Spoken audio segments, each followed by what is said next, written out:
asuransi haram. Menaikkan harga. Ya, Terus jauh. menaikkan.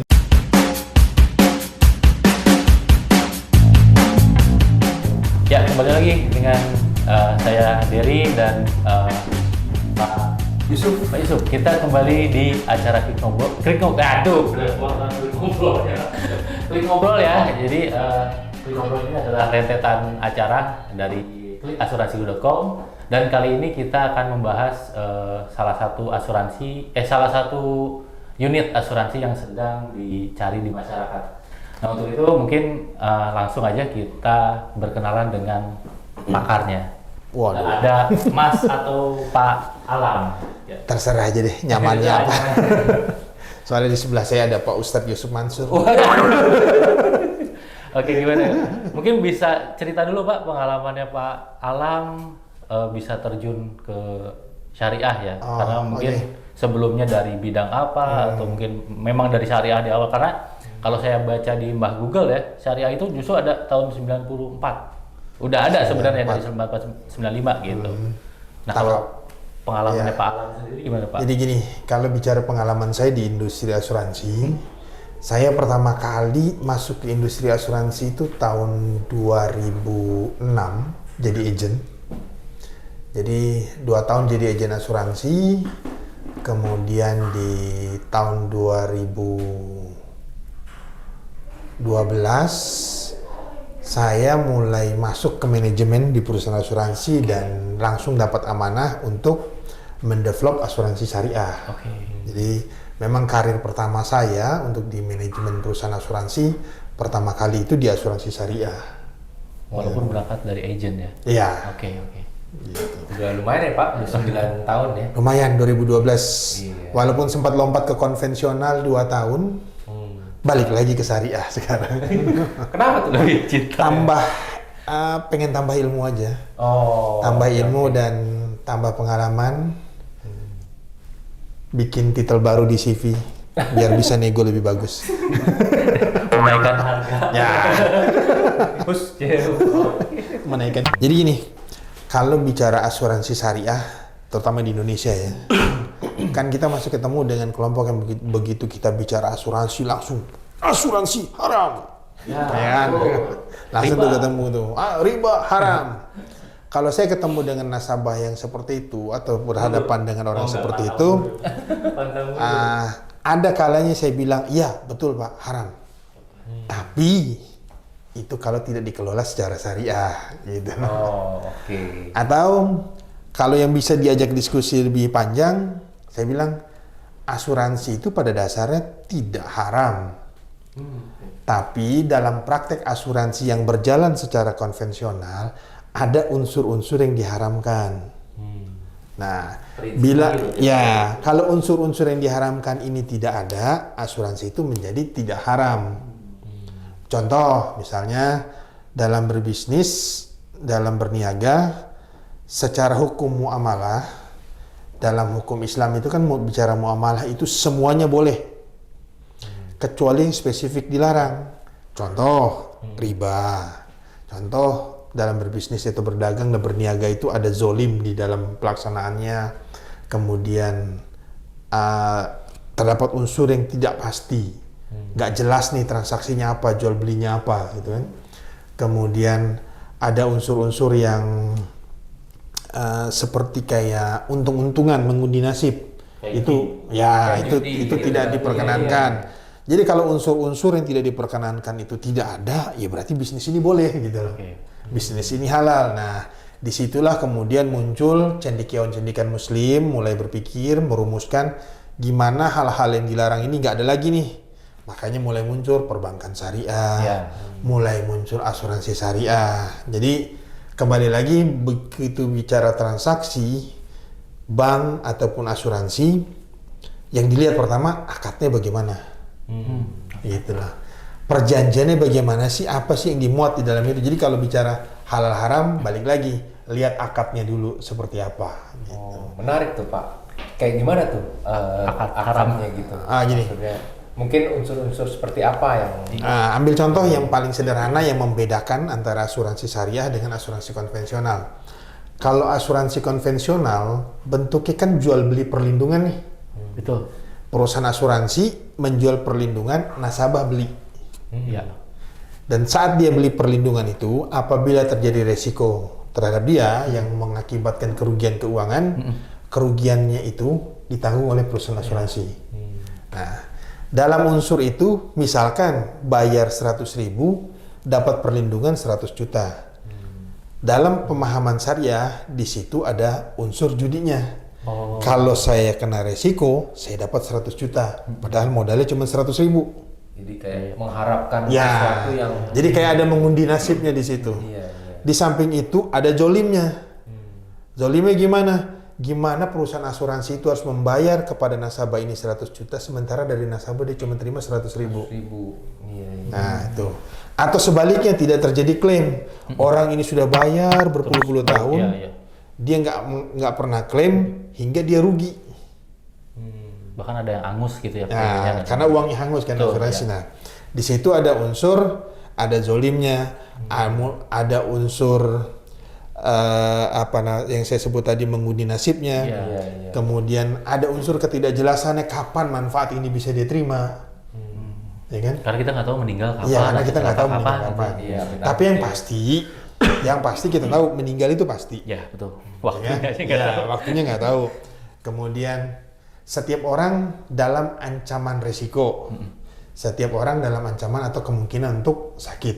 Iya. Yes. Nah, Nah itu menarik tuh Pak, maksudnya gini, kalau yang saya tahu ya sebagai orang awam kan, ya asuransi pasti begitu. iya, Nah yang menarik adalah gimana nih, yang tadi kan Bapak bilang, gimana kita mengaplikasikan, menghilangkan unsur-unsur tadi menjadi istilahnya tidak haram lagi nih. Gitu. Oke, Nah, mungkin boleh nggak di-share Pak? alhamdulillahnya cendekiawan Muslim Indonesia bisa mulai merumuskan nih, mulai di kotak-katik, oh ininya harus hilang, hingga muncul konsep asuransi syariah yang tadinya mengalihkan risiko menggunakan konsep risiko ini dibagi. Ambil contoh begini, kalau sebelumnya kita beli ke perusahaan asuransi, saya beli perlindungan 100 juta dengan harga 100.000, berubah. Semua orang diajak untuk bersedekah 100.000. Sedekah itu sama-sama kita wasiatkan. Saya titip sedekah saya sebesar 100.000, titipnya di perusahaan asuransi. Kita wasiatkan sedekah kita, tolong salurkan sedekah saya ini kepada peserta lain yang mengalami musibah. Kepada member-member kami. Ya, kepada sesama anggota yang mengalami musibah. Iya. Iya. Dana itu dititip ke perusahaan asuransi. Itu yang di industri asuransi syariah dikenal dengan rekening tabaru. Rekening tabaru. Iya, jadi itu kumpulan amal dari peserta. Oh oke. Gitu. Jadi menarik ya. Iya. Sebenarnya jadi secara mendasar nih merubah jadinya ya. Iya. Merubah wording dan merubah itu. akad. Merubah cara menyalurkan atau cara mendapatkan perlindungan yang tadinya dari mengalihkan risiko ke perusahaan asuransi, sekarang menjadi urung rembuk menanggung risiko. Iya. Jadi kalau yang sebelumnya itu seumpamanya saya bayar 100.000, saya dapat perlindungan 100 juta, Betul. berubah menjadi saya sedekah 100.000, otomatis saya dapat perlindungan 100 juta. Atau bagi siapapun yang mengalami musibah tadi, Iya, dari gitu.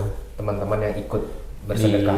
Di perusahaan Dengan itu konsep itu, hal-hal yang tadi seperti adu nasib gitu ya. mengundi nasib, Mengundi nasib. itu kan hilang. Karena sudah di Karena sesi sudah depan. diikut. Iya, karena Kita bentuknya bersedekah. sedekah. Kesadaran masyarakat Muslim Indonesia akan pentingnya asuransi itu kan mulai tinggi, Iya. gitu. Beriring dengan meningkatnya tingkat pendidikan di Indonesia. Gitu kan. Nah, cuman pada saat kesadaran terhadap asuransi ini tinggi, mereka tahu pentingnya asuransi, mereka kebentur nih, haram ya, gitu. Ya, Gitu. biasanya ke situ. Nah, terbentur. Nah, Yang udah mulai hijrah. sekarang muncullah produk asuransi yang menggunakan konsep atau pengelolaannya secara syar'i, secara syariah. Menariknya, program ini bentuk universal. Jadi kadang masih ada orang berpikir asuransi syariah itu dari orang Islam untuk orang Islam. Ternyata itu salah. ternyata. Asuransi syariah adalah asuransi yang dikelola tanpa melanggar aturan Islam dan boleh untuk siapa saja. Ini barang halal. Kalau saya mau analogikan seperti makanan halal lah. Makanan yang punya cap sertifikat halal kan bukan makanan untuk orang Islam. Itu maknanya hanya aman untuk orang Islam. Iya. Gitu loh. Di luar Islam ya boleh, bebas gitu. Ya mau dijual ke siapapun silakan. Iya. Dan ini gini, saya punya pengalaman yang menarik di beberapa kantong daerah yang mayoritas penduduknya non Muslim gitu ya. Seperti di Manado, di Jayapura, saya punya pengalaman menarik. Asuransi saya ini bisa diterima Dan laku. Bahkan mohon maaf, saya ya. pernah presentasi program asuransi dan asuransi syariah itu dalam gereja. Oh. Dan Gitu. diterima ya, Diterima. untuk umat Jadi, gerejanya gitu. Ya kembali lagi pada saat itu kan masyarakat kita belum sesensitif sekarang nih. Kalau sekarang kan dikit-dikit tersinggung, dikit-dikit somasi ya. Kita juga bikin konten dikit-dikit ngeri ini. Jadi kalau dulu tuh enak sekali, kita benar-benar toleransi yang sangat-sangat luar biasa. Nggak tahu sekarang mungkin orang kita salah makan obat, dikit-dikit tersinggung, dikit-dikit somasi, dikit-dikit UITE. Singgungan ya, berarti di luar daerah itu Pak Alam sukses lah ya mengenalkan gitu. Iya, karena begini. Termasuk jualan juga mengenalkan jualan. Ada beberapa ambil contoh saudara-saudara kita yang Kristen Advent ya. Ya. Mereka kan beda. nggak minum minuman Betul. keras, nggak merokok, ya kan? Bahkan nggak kopi, teh, garam mereka juga. Oh iya. Pada saat saya presentasi ke mereka bahwa perusahaan asuransi syariah dalam hal mengelola dananya, dia tidak menginvestasikan di pabrik minuman keras, tidak berinvestasi di pabrik rokok. Mereka sepakat dengan itu. Jadi menarik buat mereka. Oh ya bagus ini berarti. Jadi mereka bisa ikut. Berarti cara jualnya gitu ya? Cari dulu. Ya kan titik-titik mana kalau bisa jualan ini kita ya? cari dulu sepakatnya di mana, satu Iya, ritmenya di mana, kita masuknya di situ. Yang penting tidak melanggar semua aturan lah ya. Gitu. Balik lagi kan konsepnya tuh sebenarnya rata-rata, bukan rata-rata, semua konsep dari asuransi syariah ini setelah penjelasan dari Pak Alam ini ya bagus dan universal, gitu. Indah, maksudnya baik gitu kan. Ya kan kalau kita mau cek masing-masing, misalnya yang Muslim tahu bahwa riba itu haram. Bahkan dalam Islam itu diibaratkan riba itu ada 72 tingkatan. Tingkat yang paling rendah itu seperti menjinahi ibu sendiri. Itu saking menjijikannya riba dalam Islam. Dan ternyata larangan riba itu bukan cuma di Islam. Di Alkitab juga ada. Di Alkitab ada. Jadi menarik di kitab agama lain. Iya, di kitab agama lain, di Alkitab itu ada. Jadi berarti riba ini bukan cuma di Islam. Seharusnya konsep ini benar-benar bisa diterima oleh semua orang. Konsep ini benar-benar universal. Benar-benar universal. Gitu. Jadi tidak ada alasan ya bahwa ini hanya untuk umat Muslim Iya. gitu ya. Monggo yang non beragama Muslim ya silakan untuk cari tahu ilmunya aja. Kan kalau kita ibaratin ini ayam goreng, yang sampai di meja itu sama ayam goreng. Cuman bedanya yang satu diawasi oleh Majelis Ulama Indonesia agar proses potongnya, proses gorengnya sesuai dengan syariat. Yang ini nggak diawasin. Iya. Yang ini yang penting aman, nggak beracun, nggak merusak kesehatan. Udah. Kalau yang di sini tambahannya tidak melanggar aturan agama. Cuman itu aja kok bedanya. Dua-duanya bisa dikonsumsi Iya. Tapi kembali ke ini Pak, apa namanya tadi kesibukan Pak Alam ya untuk mengurusi dunia syariah, khususnya sekarang di kantornya Pak Alam di Simas Jiwa gitu. Ada kesulitan nggak sih Pak mengurus? Tadi kan sempat ke konven ya, terjun ke konven. Ya. Perbedaan ada kesulitan nggak mengurusi yang syariah nih yang sudah ada aturannya ya Pak Yusuf ya, ada aturan ini kan, sama yang konven mungkin sedikit sangat universal kalau yang konven. Enakan yang mana? Kayaknya enakan yang syariah ya, makanya balik lagi. Gini. Kalau bicara enak-enak kan, kalau pilihan saya kenapa di syariah, balik lagi ke syariah adalah ada panggilan juga sih untuk kembali ke bisnis syariah. Tapi kalau ditanya bedanya jualan syariah dengan jualan konven, bedanya begini. beberapa tahun yang lalu ada beberapa kelompok yang melakukan riset nih di Indonesia nih. Dari populasi Indonesia ini ada 15% sampai 20% yang loyalis syariah. Kalau bukan produk syariah dia nggak mau. Menarik juga ya, gede juga ya. Fanatik nih. Dia fanatik nih. Pokoknya sampai 20% nih fanatik. Kalau bukan syariah dia nggak mau beli. Banyak sih. Gitu. Kayak gitu. Nah, cuman ada pasar yang luas nih. Dari 75 sampai 80%. Ini dia nggak peduli mau syariah mau konven, yang penting cuannya bagus. Ya. Gitu loh. Nah, di samping ini ada juga kisaran di 5%-an lah gitu yang sama sekali nggak mau kalau barang syariah. Oh, tapi cuma 5%. Ya, cuma 5%. Itu bakal naik nggak sih, Pak? Ya, mudah-mudahan sih enggak. itu tugas praktisi keuangan syariah untuk melakukan sosialisasi bahwa ini barang universal, ini barang bagus, layak dimiliki oleh siapa saja, boleh dimiliki oleh siapa. Nah, gimana? Oke, nah menarik nih Pak Alam. Jadi dari tadi kan kita banyak ngobrol soal prinsip ya. Prinsip Nah, akad kalau- dan sejenisnya. Ya, nah gimana kalau dari sisi produk asuransi syariah itu sendiri, mungkin gimana sih Pak? Boleh nggak kayak jelaskan sedikit? Oke, kalau bicara produknya, secara umum kan produk asuransi itu ada yang unit link, ada yang tradisional. Nasional. Asuransi syariah juga sama seperti itu. Jadi bisa dibilang sekarang apa yang ada di asuransi konvensional sudah ada juga di asuransi syariah, gitu. Jadi kalau dulu awal-awal kita mulai ngerintis, mulai masuk di industri asuransi syariah, kita bilangin, ini barang ini nih, program ini nih ada di konven, tapi syariahnya belum ada. Ya caranya gimana? Dalam tanda petik kita udah bercandain, udah mau alafin aja itu produk. Jadi halal. Iya. Di balik canda itu Ya ada di balik canda prosesnya. kita lihat nih yang nggak bisa ketemu dalam konsep syariah di sini apanya sih, kita cari solusinya, kita cari landasan hukumnya, kita cari perubahan akad atau perjanjiannya hingga ini tidak melanggar syariat, gitu loh. Kalau dalam bahasa kita sih mualafin gitu. Iya. Begitu. Jadi asuransi tradisional dan unit link ada juga di syariah. Karena pengelolaan unit link hampir sebenarnya pada dasarnya mirip-mirip dengan asuransi syariah kan. Oh. Karena tidak ada bunga kan kalau dalam unit link, tergantung hasil investasi. Oh iya. Ya kan? Oh kalau itu malah boleh Pak, sorry saya potong. Iya boleh. Soal Jadi itu. kan kalau bicara unit link, resiko bukan di perusahaan asuransi. Ya. Resiko kan ada di nasabah. Ya. Untung rugi ada di investasi nasabah. Gitu kan? Nah, bedanya syariah dengan konven, kalau konven boleh investasi kemana aja, syariah ada aturannya nih, barang-barang yang boleh diinvestasikan apa aja. Oh, misalnya kayak obligasi syariah. Ya, gitu. Mungkin bank kalau ambil contoh ada pabrik bir, ada PT Oh, tadi jualan ya, bir, pabrik bir. untungnya gede nih, konvenan boleh beli itu tuh. Kalau syariah nggak boleh. Walaupun secara return atau itu Iya, walaupun cuan ya. walaupun bagi hasilnya atau potensi pertumbuhan nilai investasi kalau pendapatan di situ tinggi. Gitu. Iya. Oh iya. Gitu. Terus untuk tradisionalnya ya ada, justru asuransi syariah itu lebih cenderung ke tradisional.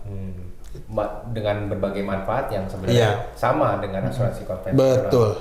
Jiwa, kesehatan, penyakit kritis Jadi, dan sebagainya. Gitu. Rate-nya sama, manfaat yang diterima nasabah sama. Cuman bedanya yang satu ini punya sertifikat halal, yang satu enggak. Gitu aja. Oke. Iya. Bedanya cuma di situ. Itu yang kadang orang ini ya lebih percaya mungkin ada Ya. sertifikatnya gitu ya. Yang lucunya juga ini ya Pak, kalau dari sisi apa? Kenapa sih kok kayaknya identik banget kalau kita lihat perusahaan-perusahaan berbasis syariah nih, selalu menggunakan warna hijau. Ya. Nah itu kenapa tuh ya? Oh. Kayak ini sih lebih penasaran aja. Jadi gini, Penasaran kita orang awam nih Pak. dalam balik lagi ke syariat Islam ya, dalam agama Islam ada warna-warna yang difavoritkan. Oh. Jadi selain warna putih, warna yang difavoritkan itu adalah warna hijau memang. Oh. Karena bahkan dalam hadis dan dalam Al-Quran terlihat bahwa warna hijau itu warna pakaiannya orang-orang di surga gitu. Oh. Gitu. Oke. Gitu. Jadi warna hijau itu warna yang melambangkan kemakmuran, kesejahteraan gitu loh. Jadi karena barang ini digunakan untuk kemakmuran untuk meningkatkan kesejahteraan, jadi dia pakai warna hijau. Oh. Kalau saya sih membacanya ke sana ya. Asuransi, maksudnya perusahaan asuransi makmur rata-rata hijau sih. Iya. Cuma hijaunya beda-beda dikit aja sih turun-turunin kecerahan. Karena warnanya kan hijau itu salah satu warna yang diutamakan lah dalam Islam selain warna putih. Oh. Gitu. Berarti besok saya beli kaos warna hijau ya. Oh ya. Asal jangan ke Pantai Selatan kali agak kali kata itu. Hijau itu warna penghuni surga, warna pakaian penghuni surga. Dengarkan para pendengar Klik Jadi, ngobrol dan boleh pakai warna hijau. boleh Karena hijau itu melambangkan kemakmuran. Gitu lah. Kalau kata orang-orang yang sekarang yang di sini, wah, hijau itu destinator. Gitu. Mungkin ini sangat menarik ya, walaupun obrolannya singkat ya Pak Yusuf dengan Pak Alam gitu kan, tapi kita memberikan sedikit pencerahan lah ke teman-teman di luar sana melalui YouTube channelnya klikasuransiku.com gitu ya. Dan mungkin secara kesimpulan nih, kalau tunggu. sebelum kesimpulan? Iya, sebelum kesimpulan mungkin terakhir nih pertanyaan dari saya kali ya. Boleh Pak, silakan. Satu ya Pak. Mumpung Pak Alamnya ada, ini kita susah ngundangnya Pak. Saya tuh ngundang 4 bulan lalu Pak. Saya cek agendanya tuh Waiting list ya? Waiting list gitu, kayak susah gitu jadinya. Jadi monggo Pak silakan kalau ada. Satu lagi Pak, sebenarnya penasaran doang. Jadi oke, saya sudah mulai dapat sedikit pemahaman soal asuransi syariah itu. Terus mungkin kan saya tertarik nih. Gimana tuh tipsnya buat iya itu penting betul. Asuransi syariah. Oke. Seperti tadi sudah saya singgung di awal ya. Asuransi syariah itu kita lihat adalah di akadnya. Jadi kalau gimana kita milih perusahaan atau produk asuransi syariah yang bagus, kalau saya bilang sepanjang program asuransi atau produk asuransi syariah itu diawasi oleh Dewan Pengawas Syariah yang ditunjuk oleh Dewan Syariah Nasional dalam pengawasan Majelis Ulama Indonesia, berarti itu barang halal dan aman. Jadi intinya tipsnya pastikan di perusahaan syariah itu ada Dewan Pengawas Syariahnya. Kan semua perusahaan asuransi syariah ini udah bikin unit usaha syariah. Betul. Ada divisi syariahnya, cek ada Dewan Pengawas Syariahnya nggak? Tapi memang di luarnya berarti ada yang ditemukan tidak ada dewan mungkin pengawas. ada yang ada tapi sudah nggak aktif lagi hingga produknya itu sudah nggak sesuai. Karena gini, tugas Dewan Pengawas Syariah itu dia bahkan mengawasi setiap hari bagaimana produk ini dirancang, bagaimana nasabah itu dikelola, bagaimana barang ini dijualnya. Oh, menarik ya. Gitu loh. Dia Jadi nggak boleh ada tipu-tipu dalam jualnya, nggak boleh ngumpetin kekurangan. Ini barang no tipu-tipu nih. Bahkan kami itu secara reguler ketemu Dewan Pengawas Syariah, dia kan cek flyermu yang dipakai jualan mana. Oh, dicek flyernya. Dicek. level sana ya? Iya. Cara presentasiin gimana? Kalian bicarain ini gimana? Jadi kita nggak bisa sebut ini bunga, kita harus sebut ini bagi hasil. Itu dilihat semua. Jadi jualnya nggak boleh melanggar, jadi nggak boleh mengumpeti kekurangan dari produk, nggak boleh ini gitu. Iya. Jadi pastikan di perusahaan syariah itu ada Dewan Pengawas Syariahnya. Termasuk tenaga pemasarnya berarti harus sangat berlisensi syariah. Lisensi gitu. Iya, jadi pemasarnya harus ikut ujian, dia memahami konsep syariah, dia memahami produk asuransi syariah, dan itu dibuktikan dengan berlisensi dari Asosiasi Asuransi Syariah Indonesia. Oh, gitu. Tanpa lisensi itu dia nggak boleh jual barang syariah. Ditilang gitu ya. Kalau si Mas Jiwa sih pasti semua itu syarat-syarat itu tersedia. Oh iya, pasti. Karena di sistem kita begitu dia mau klik produk syariah, kalau dia belum punya lisensi langsung muncul. Anda tidak diperkenankan, belum layak menjual produk ini atau tidak diperkenankan menjual produk ini. Okay. Jadi udah di lock di sistem. Sangat mantap berarti unit syariahnya ya. Oh iya, kita udah sangat jaga itu biar nggak kerja 2 kali nanti di belakang. Beresin nanti di belakang. Iya. Ya, menarik. Mungkin ada lagi Pak? Pertanyaan terakhir? Dari saya udah dari Pak Alam juga. Dari saya sih udah. Paling himbauan buat orang-orang Indonesia, anak-anak muda Indonesia, kaum milenial. Sekarang kita sudah punya produk asuransi atau produk keuangan yang terjamin kehalalannya. Ya udahlah, nggak usah takut lagi barang itu haram atau enggak. Kita udah punya majelis ulama yang mengawasi ini barang bagus dan halal. Oke, belilah. Gitu. Oke, jadi sudah sangat lengkap dari Pak Alam. Jadi tadinya saya mau simpulin, jadi Pak Alam sudah simpulkan ya. Itu sangat bagus ya. Saya cuma menambahkan bahwa di sini ada free apa tadi Pak? Personal accident ya Pak? Iya, kita juga bagi-bagi free insurance. Free insurance ya. personal Nanti accident. syarat dan ketentuan silakan klik aja lah di situ, nanti ada lah pokoknya. Gitu. Jadi buat pendengar dapat asuransi itu. Buat pendengar dan Pak Alam. Kalau Pak Alam nanti dari gitu. HRT Tahu begitu gajian saya besok. telepon semua keluarga saya suruh nonton. Oke, mungkin sekian dari kami dari klikasuransigo.com, klik ngobrol. Saya dari pamit. Saya Yusuf.